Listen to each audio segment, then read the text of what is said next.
其实今天不是讲坛，今天是论坛。你看现场有这么多的专家，其实我的看法会觉得应该留更多的时间，让大家可以一些交流跟讨论。假如说论坛的目的真的是要留下一些比较积极的那个建议，能够反映给至少市政府啊。所以我在这里很精简的提一下刚才听了以后的一些看法，然后我觉得应该留一些时间给大家。第一个提一个故事，现在很多地方会用移位机，吊挂移位机。我在不是说别的国家就怎么样好，不是这个意思，很多人会有这种反感我只是让我有一个对比。我在丹麦看他们照顾服务员学校训练的时候，就是2个人一组去用移位机。我到他们的居服的现场去看，也是一个人在家里，但是他要用移位机的时候，他会 call 另外一个居服员来。后来他们就告诉我说，因为移位机绝对不准一个人使用，一次一定是2个人。你如果要这样子用出事的话，你自己负法律责任，也不会有保险。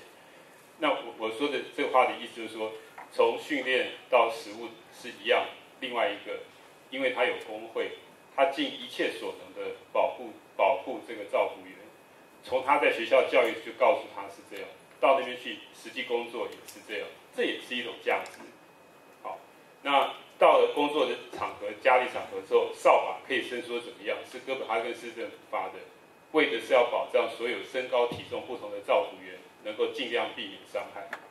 我们今天如果不信这一套，那就是以后有更多人受伤。结果有一次，我跑到台南的老吾老那个护理之家、安养之家，我就碰到那个修女主任，我就问她移位机的事，她说她很积极，她买，结果买了以后，照服员拒绝用，结果那移位机最后变成棒车。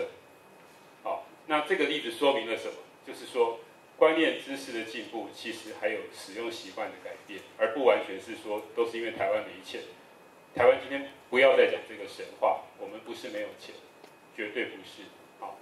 然后后来我就把这个问题问康桥饭店的董事长，我的好朋友，我说你们饭店业训练，如果有人你弄个移位机，人家拒绝使用，然后每一个人都跟你说这个国豪怎么样的，我说你会怎么做？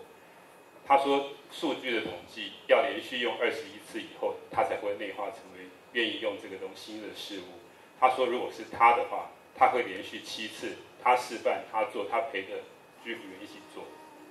好，所以人家的确是有些方法，我也是期盼将来的长照训练能够引用的，不但要有教学的方法，而且引用的方法能够参考饭店服务业跟军事训练这2种管道一起合并进来，而不是只有护理的训练。好，我觉得有很多地方是可以参考。再接下来提一个具体的，就是我会建议说，如果还是90到110个小时，虽然10小时数很少，不过我还是建议可以提前实习。什么叫提前实习？就是说上8小时、10小时以后就去实习。因为我这次看了很多个不同的训练比较出来的看法，尽早实习可以增加学习动机，也可以过滤不适合的人。好，那并不是一开始就要去处理很难的个案，你可以分3个阶段。一开始是比较一般的工作，比如说整理一些东西；第2阶段的实习可能是翻身排队这一些；第3个阶段才会有清洗那个会议这些东西。所以是可以安排阶段，但是要提前实习，要不然的话90个小时，前40个小时其实已经就像我讲的照片你看到的，都已经睡着了。好，那这是一个具体的技术性问题。第2个是说，所有的他教学从面谈过滤到教学到实习的过程，操控这些事情的主导者要想办法本于正向的经验，尽量让他有正向的经验。我去年跑到挪威去看他们的实习，然后他们的社区健康中心里面有那个急性后期照顾 PAC 是不是？还有那个这些在里面，癌症的日间照顾中心在里面，然后有一间很漂亮的隔间，就那个经理他就跟我讲，他说因为我们带实习的时候，这是我们实习生用的办公室，他说我们要给实习生最好的经验跟最愉快的经验，他才会觉得投入这个行业是有价值，并且留住更多的人。好，所以其实这些内卡是可以想。再来一个，我看很多的地方好的训练都是小班制，25到28个人，没有说40几个，更没有像今天这样。可是我看我们以前社政体系的在职教育，动不动就是这样，比这个还多。我还看过一次600个人的。那你就做个演讲可以了，但如果你真的要做的是在职教育或者是互动，你怎么弄？好，所以可是呢，这样照相很壮观，好，手机照，这个是一个很现实的问题，好，为什么不改？好，这个并不需要立法院删除，也不需要送中央，好，可是这是有教育上的学习效率的问题。然后再来一个是以后抽痰跟施打胰岛素这一些，就是偷偷的做，风险反而更多。照服员不叫他做，叫家属做，这很多人都知道。这样子搞下去的结果，其实风险很多，这不是永远解决的办法。请问有哪一位护理系毕业的，现在在当护理师在做的，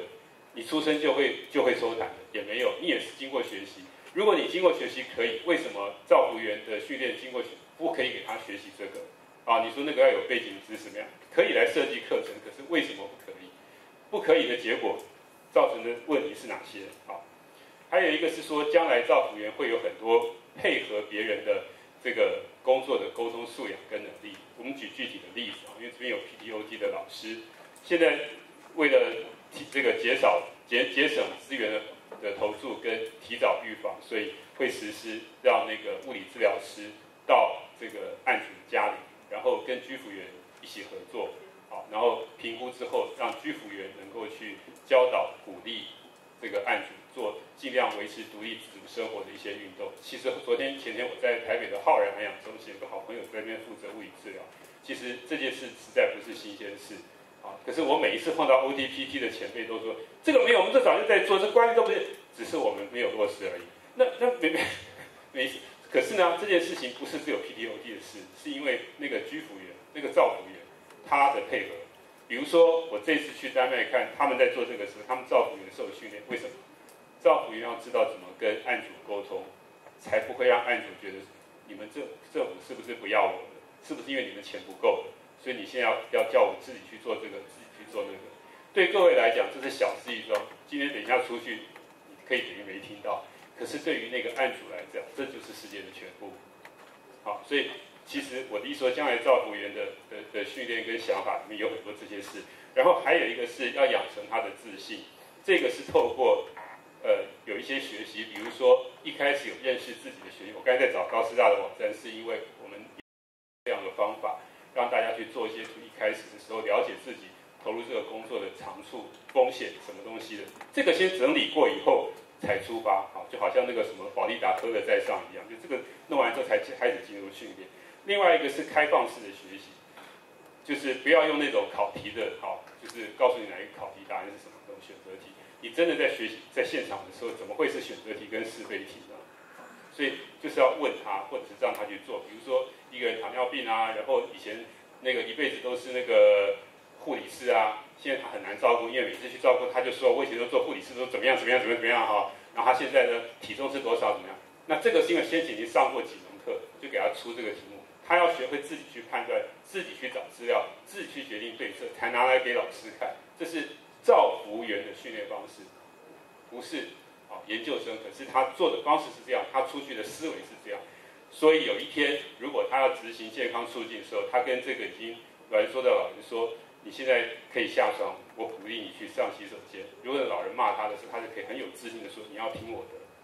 你要听我的。”我告诉你，我们很客气的讲，但是我有这个自信说你要听我的。为什么？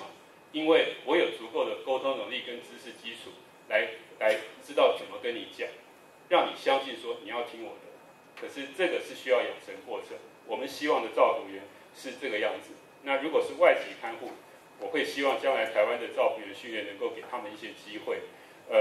以色列现在为了处理他们跟我们一样的情况，请了一些契约的外籍看护，可是他们已经由他们的外交部把他们的种子师资派到他们要找外籍看护的国家，用比较高的成本，可是去做这样的训练。原因就是他希望这些来的人能够先有更好的训练。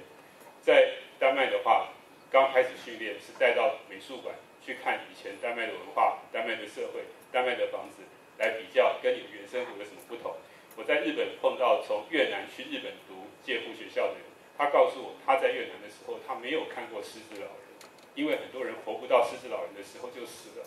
所以他到日本之前，他真的没有这样的经验。今天从印尼跟越南跑来台湾的人，他们的生活背景是什么？你怎么能期望他这一切都知道？所以我们将来其实在台湾的照护训练，我觉得可以